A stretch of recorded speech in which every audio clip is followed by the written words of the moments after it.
যা গরম পড়েছে বাড়িতে মোটেই থাকা যাচ্ছে না। এই যে ভাইরাল অপরাজিত, বাড়িতে গরম লাগছে তাতে কি হয়েছে? তুমি ক্যানিং এ কেন যাবে? তুমি তো যাবে গোয়াতে। ক্যানিং এ যাবে সাধারণ মানুষজন, যাদের ঠিকঠাক টাকা পয়সা থাকে না, অল্প বাজেটের মধ্যে যায়, তারা যাবে। আর তুমি সোশ্যাল মিডিয়ার কিং মানুষ, তোমার মাসে লাখ লাখ টাকা ইনকাম। আর গোয়াতে কোন ধরনের মানুষ যায় বলো তো? রাশিয়ানরা যায়। আর তুমি তো রাশিয়ানদের মধ্যেই পড়ো। তুমি শর্ট ড্রেস পরে সমুদ্র নেমে হাবুডুবু খাবা, সেটাই তো ভালো লাগে। ক্যানিং এ যায় নাকি কেউ?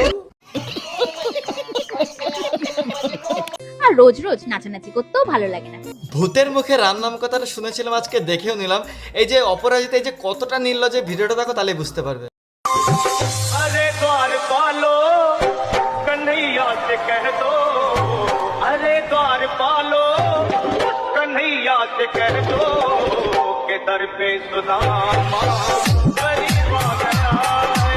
কি দর্শকগণ, ভিডিওটা দেখে কিছু বুঝতে পারলে যে ভাইরাল অপরাজিতা এই যে আমাদের ঠাকুর দেবতার গান এই ধরনের নাচানাচি করেছে, ওর বাপের বাড়ি শ্বশুর বাড়ির থেকে কিংবা ওর ভাত আর বাংলা কথা শোনো, কেউ কি কিছু বলে না? এই যে আমাদের হিন্দু সমাজের যে নামটা খারাপ হচ্ছে শুধুমাত্র এই ধরনের মেয়ে ছেলের জন্য, এইসব মেয়ে ছেলেকে ব্যান করে দেওয়া দরকার। আর বন্ধুরা, এই ধরনের মেয়ে ছেলে যদি ভিডিও তোমাদের কাছে যায়, অবশ্যই কমেন্ট বক্সে গালাগালি করবে, তাতে যদি নিজেদেরকে শুধরায়। ঠিক বলেছিস।